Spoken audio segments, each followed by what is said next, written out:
Jim Marshall, Jim, and Ken Brand, they both rest in peace, come up to me and said, "How would you like a job?" And this is kind of funny. I said, "Well, what do you mean?" They said, "Like, a job. Have you ever had a job?" I said, "No, I'm a guitar player. What are you talking about?"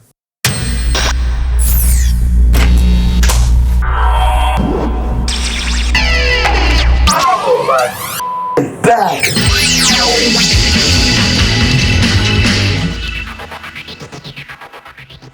Hey there, I'm Dan, the self-proclaimed Lonely Rocker. Welcome to this episode of The Journal, the place where I rant or enlighten on topics related to the creation of music. So a doctor, a lawyer, and an accountant walk into a bar looking for their brother. But the thing is, he's not there. He's busy with guitar in hand, working the studios and stages of the world with the likes of Alice Cooper, John Waite, and Lou Reed.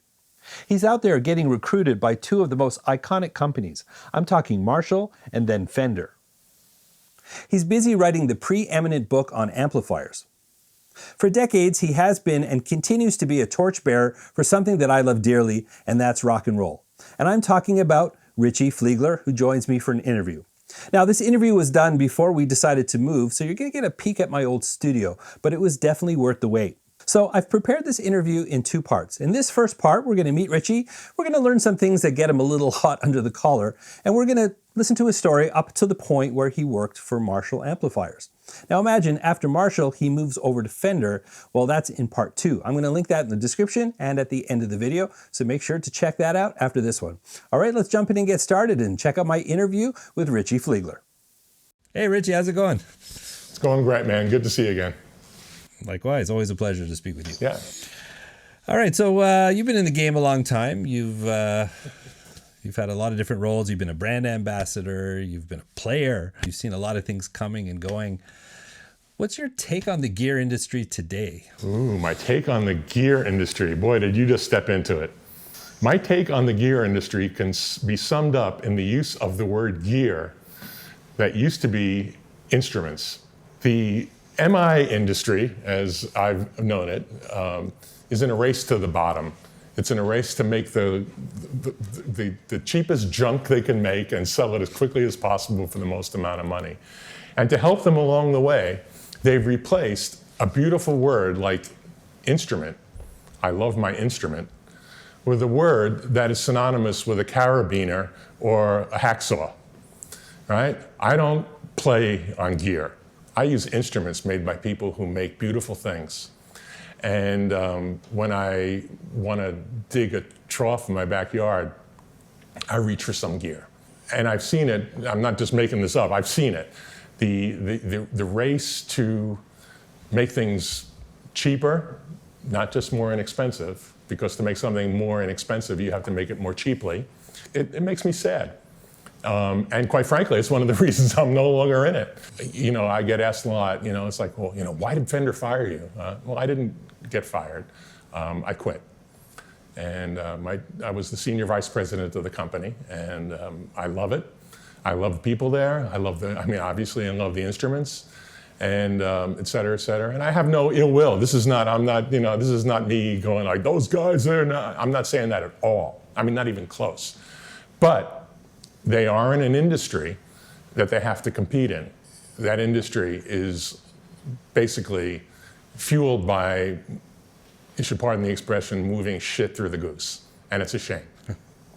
Well, you touched on something that and was kind of the reason why I opened this way, is that now there are exceptions to the rule. There's some amazing companies out there today that in the face of a shrinking industry, we've talked about tubes, for example, we've talked about that at length, but there's some amazing amplifier manufacturers that are holding fast to traditional ways of building amps and charging a good penny for them. But but my feeling is, back in the earlier days of, buying amplifiers, like my Marshall amp, I've had it since the early 90s, and it works just as well today as it did the day I bought it. There was something about pride in craftsmanship and things that were built to last, where today it just seems like my first digital product was, let's say, a Roland drum machine, and that thing's a brick today. You know what I mean? It's just, I don't know, the philosophy of manufacturing just seems to have changed so much. I'm going to push back on that hard. That $300,000 Gibson Les Paul was built by people who worked, they had an hourly paycheck. There was no Geppetto there. the union that represented them was the United Auto Workers. They could have been making Chevrolets as much as they were making Les Pauls. And I'm not saying that they didn't take pride in their work. I'm saying, you know, they took pride in their work when they were making Chevys, and they took pride in their work when they were making Les Pauls.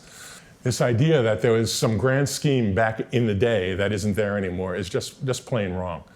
I've worked, and I've had the pleasure, the honor of working alongside people who were there. I mean, in a twist of comic insanity, I mean, I was Bill Carson's boss at Fender. Right? I've had many conversations with him. I had conversations with Don Randall. I had conversations with all these guys. Bill Schultz, Jim Marshall. I talked to Jim Marshall. I mean, I didn't kind of know these guys somewhere. They were my mentors. They were people I spoke to on a daily basis. And they all had a great pride in what they did, but there was definitely a reality.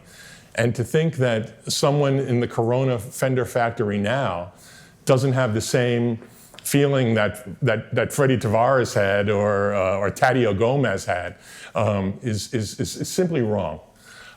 What's changed are the economics of the situation, right? So if you look at, let's take a Stratocaster, a Strat, right? Stratocaster in the 1950s was $240. And if you adjust for inflation, that $240 is pretty within $20, the exact price of that same guitar ordered from the Fender custom shop. But you can't buy that guitar from Fender on the line, and you can't even buy it from the custom shop line. You have to order it as a special order, because to make that guitar is economically unfeasible. Dealers won't buy it, people won't buy it, and they don't understand the grand scheme, right? They'd rather buy 5 Squires and Epiphones and put some Duncan pickups in them than spend $3,000, $4,000, $5,000 on one really nice guitar, right? By saying that, I think you know where I fall on that. Yeah. There's so many choices now. I mean, a guitar that, okay, the 1959 Les Paul, it has legendary status, and people say, oh, it's this. I mean, I've never played one. I assume you've tried one, but just today, there's just so many choices and some really great instruments. And I guess if something's just so rare and it's a have to have, well, if there's enough crazies out there, they're going to drive that price up, and they're going to buy a guitar instead of a house. Right, but again, you have to make the distinction between an instrument and a trinket, right? Yeah. I've owned and played any number of old Gibson and Fender guitars. I owned a Broadcaster. I've owned Sunburst Standards. I've owned, I haven't owned a Flying V, but I've played any number of them, and they're nice, but they're trinkets. And the mistake that people make is saying, well, that 59 Les Paul, you can't get a guitar like that. Well, you can absolutely get a guitar like that. You can get a guitar that blows that guitar away. But you can't get it for $600, right? It's going to cost you $6,000, $7,000, right? I've heard an opinion. I'd love to hear. And you know what opinions are like. An old instrument. Okay, let's say a 1959 Les Paul. Okay, there was 1,600 of them made, and it was the greatest thing ever made. Could you make them today? Well, absolutely not. The reason they say you can't, I'm not saying I say this. The reason you can't, they're saying, well, they had the best wood to choose from. That was old wood back then, and it's aged another 50, 60 years. Beat that. I love you for bringing that up, because you're stepping right into my. Okay, you can buy any amount of old wood today. You just have to pay for it. Back in the 40s and 50s, that wood was wood, right? It was more common. It wasn't as expensive as it is today. But to say that you can't get it is wrong. You can get it. It costs money, and it's expensive, right? People don't want to pay the price, number one. Number two is that once you have that, you have to make an instrument. Now, it's always funny to me, and I'm not picking on you. Well, maybe I am picking on you, I don't know. But the sounds that we're trying to copy with these instruments that are 50, 60, 70 years old were made when these instruments were 2, 3, 4, 5, 10 years old. right? So these were new. People talk about, I want that old sound like the Beatles had on their records. Well, the Beatles bought those guitars and amps the day before they made that first record. Eric Clapton's Sunburst on the Blues Breakers album was 6 years old. His Marshall amp was a week old. That was new stuff. It didn't have the benefit, people talk, oh, but the aging, and it wasn't any of that. It was brand new stuff. That's why they called it the new old sound, right? Well, so the idea that you need a 60-year-old Les Paul to sound like Eric Clapton, well, Eric Clapton used a new Les Paul. What Eric Clapton had that we don't is he was Eric Clapton, playing for his life. I mean, you listen to that record, he never sounded, that was the best he ever played. I mean, he was playing like a man possessed, Again, using a brand new amplifier and a guitar that was 6, 7 years old. What was happening was him, not the stuff. Ritchie, you just blew the biggest hole I've ever heard in that theory, so thank you for that. Well, listen, as far as blowing holes in theories, it's a fact. You go back, again, let's talk about the sounds. People, you talk about, oh, I'm a Hendrix man. He would open up an amp, a box from Manny's. It would have Marshalls in them, or he'd go out to Frost Street and get some stuff. There were brand new amplifiers, brand new fuzz tones, brand new wah-wah pedals, and probably the worst freaking guitar you could ever find. A late '60s maple fingerboard Stratocaster. If it wasn't for him, that's a $300 guitar, right? It's like, it's not that. And the guitars were brand new. They were brand new. Well, you heard it here first. Well, you got to look at it. And I say, so what's important here, again, for me, what's my mission, right? What's important here is not to, to poop on anybody's head or to say you shouldn't be collecting guitars. If you love old guitars, collect them. If you want a 68, glued-on fingerboard maple neck Strat, go get one. But that's not the key. That's not going to get you there. What I want is people to free themselves from that stuff and to dig into their soul and make music and stop obsessing with this hardware, right? I want them to look at these instruments as instruments, not as, as gear. I want them to plumb the reaches of their heart and make music and not be concerned about whether the middle pickup is reverse polarity, reverse wound, because nobody they're trying to emulate had that. People have just gotten so off course, and I blame the industry, I blame the magazines, I blame ourselves. It's like there's a lot of blame to go around, but I really think that musicians should free themselves. More, really, and I mean this, I mean, they need to free themselves to make music and spread the love that's music and not worry so much about, what the bias voltage is on their amplifiers. So what do you say to the guy that just, he's searching for that vintage instrument because it just has to be, and he rips apart the neck joint just to confirm that it is a vintage instrument? Listen, the guy who's like searching for that perfect vintage instrument and wants to, take off look at the heel and see if it has a TG, on it, and all that kind of stuff. God bless him. But that's a search, right?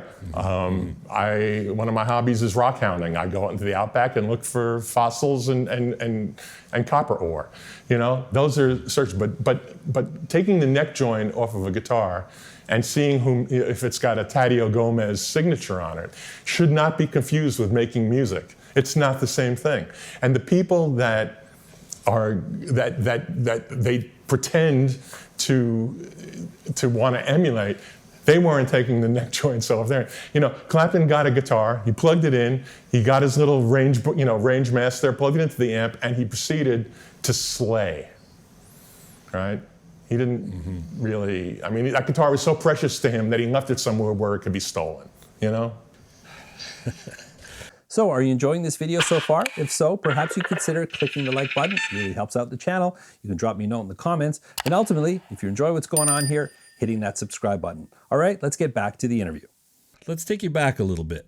Your passion comes from somewhere clearly, but why did you decide to get into the music business in the first place? What was your agenda back in those days? I'm going to quote my dad, I'm one of 4 kids. I'm the oldest. Well, there's a doctor, there's a lawyer, and there's an accountant, and then there's me. And during one of the many more direct conversations I had with my dad, he finally came to the realization. What he said was, he says, what you have, it's a calling. It's like becoming a priest. You have no choice. I get it. Go. Right? And that's when, I kind of freed myself from the whole college thing and being able to, worrying about making a living, I've been playing violin since I'm 4 years old. I have no technical background. My background in, such as it was in college, was fine arts in filmmaking. But I grew up in a situation, everybody in my family and every friend's father and everybody, Long Island back in the 60s, and New York, Brooklyn, Long Island was the center of the aerospace industry. Most people don't realize that. Like, the lunar module that was made by Grumman was made in Bethpage, Long Island, right? So Grumman, Republic, all the big aircraft companies were there, and consequently, there was a huge support system of engineers and technicians and swap meets. Allied Electronics had like an airplane hangar full of stuff, and half of it was all just junk, that we would kill for today. So that was the group. So my father was a mechanical engineer who worked for a company called Analog Controls. They made bomb sights and sighting and navigation equipment for Grumman and Republic and those kind of companies. My uncle was a chemical engineer who worked with Werner von Braun on the Jupiter C rocket, which was the first successful rocket launch in the United States. And these were the guys that really formed my thing, that gave me what it was that I knew, right? My first real guitar amp was a Heath kit that I got as a present, and I put it together. I was the kid who fixed the radios, who fixed the turntables and all that kind of stuff. I quit college. I got work as an editor. I was working as a subcontractor editing the nightly news at NBC. Really didn't feel much for that. One day I just walked out. I went down to Greenwich Village to a place called the Guitar Lab, run by a guy named Charles LeBoux. There I got to work with guys like Steve Blucher, Larry DiMarzio had just left, Woody Pfeiffer worked there. I was able to learn from him. I really got the in-depth, what is a guitar and what does it do? I was hired because I understood electronics, just by osmosis from being in the house I was in. The TV broke, my father fixed it, I would watch, right? Mm-hmm. So was working there. One of the things we did is when a guitar was done or an amp, if something was fixed, we'd hand it back to the customer and we would play it. So you brought it in because it buzzed here or you did this or whatever, and we would play it for the customer. And those customers would be, the guys from Genesis, Rick Derringer and Johnny Winter, those guys. Peter Frampton for another time, the nicest guy, a god. I mean, it's just the most amazing customer, right? Cornell Dupree, Aretha Franklin's guitar player, was a customer. That DeArmond pickup that's in the middle of his Telecaster, I put that in there. 2 of the customers were the Kulick brothers, Bob and Bruce. Bob recently passed away. And Bob was a pretty important session guy in New York. And long story short, he was a constant customer. He was someone who was quite obsessive about, it buzzes here, and it's like, and if he wasn't such a great guy, he would be a pain in the ass, but he was a great guy, so he paid, so yeah. But one day he says to me, when you hand these guitars back to me, you can really play. I said, well, thank you, I try.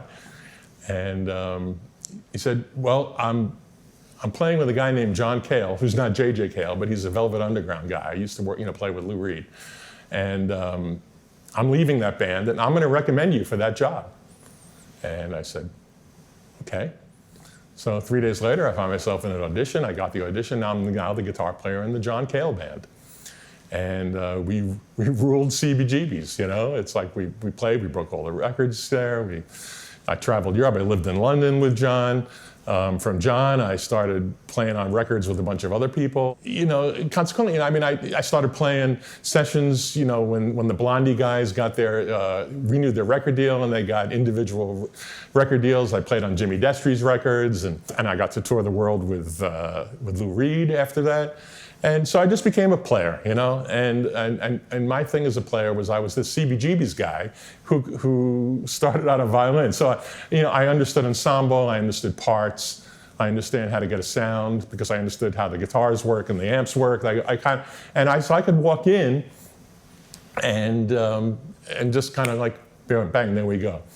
And I always had some, you know, cool stuff, Les Pauls and Rickenbacker, candy panel AC30s, and we'd make it happen, you know what I mean? And I just played and played. I wound up playing on 4 albums with John Waite, you know, and that was, you know, the big pop star moment.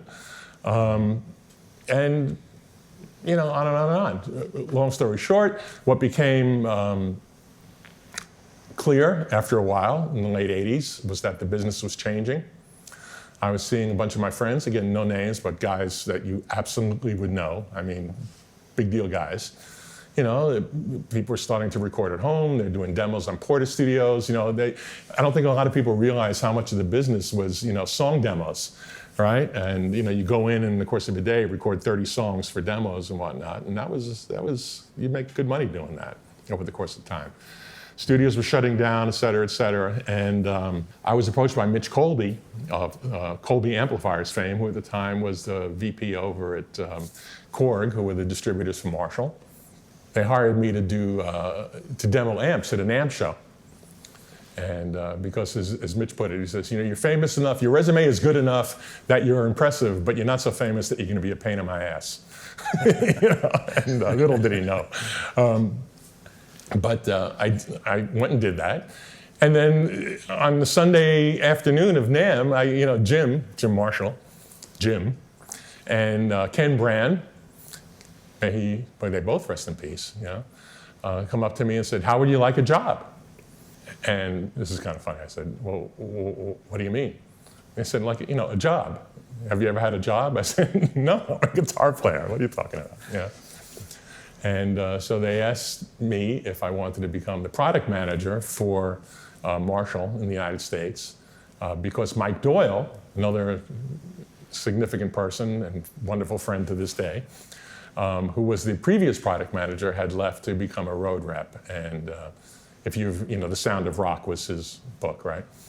The Marshall Historian. So, you know, at one point I had a conversation with Leslie, my wife, and things are changing. What do you think about getting a job? And I said, sure, I can try it. You could always quit, you know.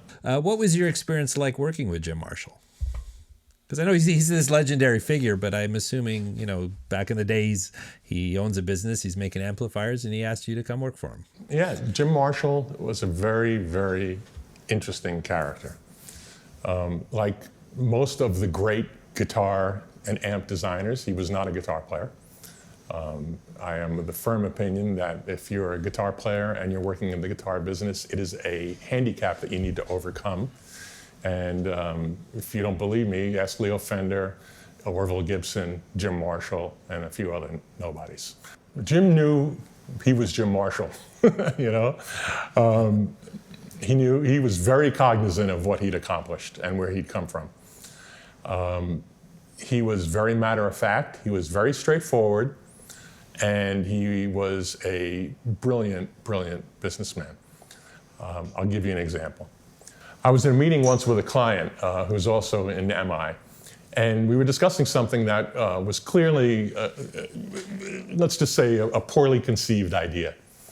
And someone else in the meeting said, yeah, kind of like when you guys put the 606s in the Marshall amps. And I said, wow, that's an interesting thing that you say that. What do you mean? He said, well, you know, how stupid, you know, Marshalls have EL34s. I mean, what kind of idiot puts 606s in a Marshall? And the answer goes like this, and this is Jim Marshall. gentlemen, I need to have you all come into the office. You know, Mitch and I were there. I think Mitch was there. I'm pretty sure, maybe not. But Jim had his morning coffee where he'd get the gang together. It was Keith Carnell and Mike Hill, co-managing directors, Steve Grindrod, who was the chief designer. Between Mike Hill and Steve Grindrod, they've designed a bunch of amps, nothing important other than like the whole JCM 800 line, the 2203, 2204, and all that kind of stuff. And he said, we have an issue that the Tesla factory is shutting down, and we're not going to have a supply of EL34s anymore. And we all said, well, you know, that's lousy. And he says, well, but, and he hands it over to Mike Hills. Mike Hill says, but we can get 5881s from Russia, from Mike Matthews. And we all kind of made the, you know, really, you know. And Jim just looks at us all and says, well, it's a pretty simple question, gentlemen. We either put 5881s in our amps or we just go out of business. It's not going to be a problem for me. I have all the money I need. That was Jim Marshall.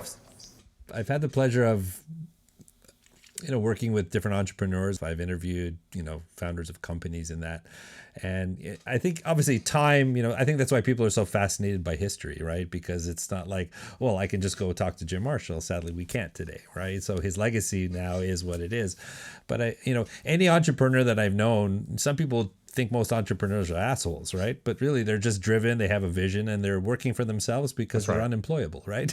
You know, they want to do it their way. And it's funny how the story is probably, his persona has probably grown bigger than maybe it ever was during his life. But what he was, as you said, he was a great businessman. He knew how to market his business and he made good products.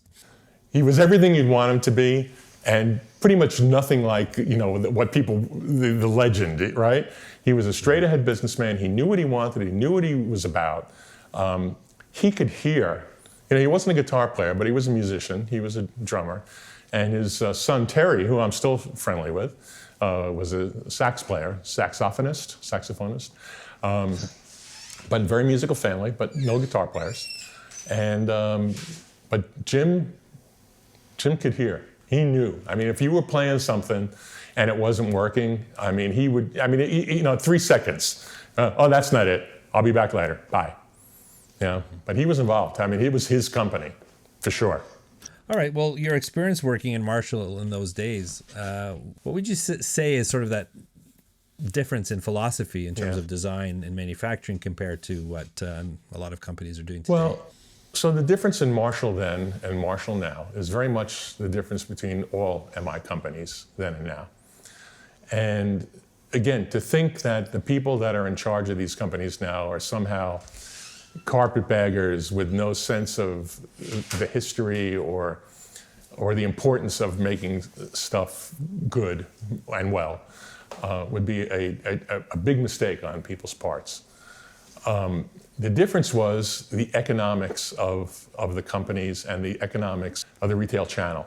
When I was at Marshall, they had already had a line of solid-state amps that sold well in the rest of the world. But you got to remember, in the United States, the idea of what Marshall is as a company, which was kind of like the Fender or the PV of Europe, right? I mean, they had solid-state amps, they had little practice amps, but their little practice amp was $500 in the United States, right? And it's competing against the PV, you know, Bandit or whatever it was that was $99, right? But in Europe, the Marshall was the $99 amp. And they also had these big stacks. So by virtue of the economics, of the distributorship and the retail chain, Marshall in the United States became this super high-end premium brand, right? Tube amps, heads, stacks, and all that kind of thing. That wasn't really the essence of the company. When we were there, this still started with Keith Carnell. We were trying to figure out how to compete against Fender and PV in the United States. And Keith just looks up and he holds up this 12AX7 and goes, isn't there some way we can put one of these in an amp and justify an extra $200? And we went, I don't know, let's think about that, right? So we put our heads together, Grindrod, myself, a bunch of other folks, and came up with the idea that became Valvestate. and a word that I invented based on stealing it from Hiwatt, who in this is the ultimate irony. Hiwatt had a series of power amps called tube state. And the tube state amps from Hiwatt were, for the American market, they were trying to make high-powered PA amps, but they didn't have any solid-state technology. So they had come up with these super, ultra-linear tube power amps that could compete well with solid-state power amps. Of course, they didn't work very well, but I never forgot that name because I thought it was so funny, right? Tube state. And so I said, well, let's just call them valve state. We're in England now, and even though Hiwatt was shooting for the United States, right? And we said, okay, sure. And Steve came up with this idea to do diode clipping using a tube.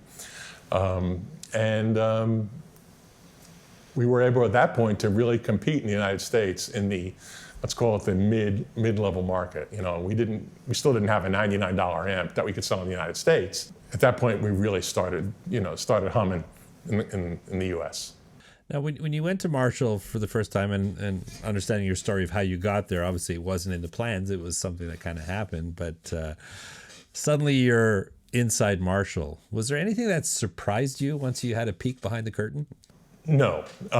Again, I talked about my dad and, the whole aerospace production kind of culture that I grew up in. And when I got there, to see rooms and rooms of women with soldering irons putting, electronic devices together, I looked at it and said, yeah, this could be, this could be Grumman, this could be analog controls, this could be Variome, this could be any number of other places that I've been to. Was it exciting to walk into the Marshall factory? Damn right it was. There was definitely that moment, where you walk in and Jim calls you in and welcomes you, and it's a big deal. I mean, you're the United States product manager from Marshall freaking amplifiers. I mean, come on. Well, I'm going to end part one of my interview with Ritchie Fliegler right here. Imagine he's working at Marshall and his next step in his career is to move over to Fender. So pretty amazing stuff. So I'm going to put a link to part two in the description. It's also going to be right here. Don't forget to like, subscribe, and ring that bell if you're enjoying this video. And there's a lot more to check out in part two. I'll see you there.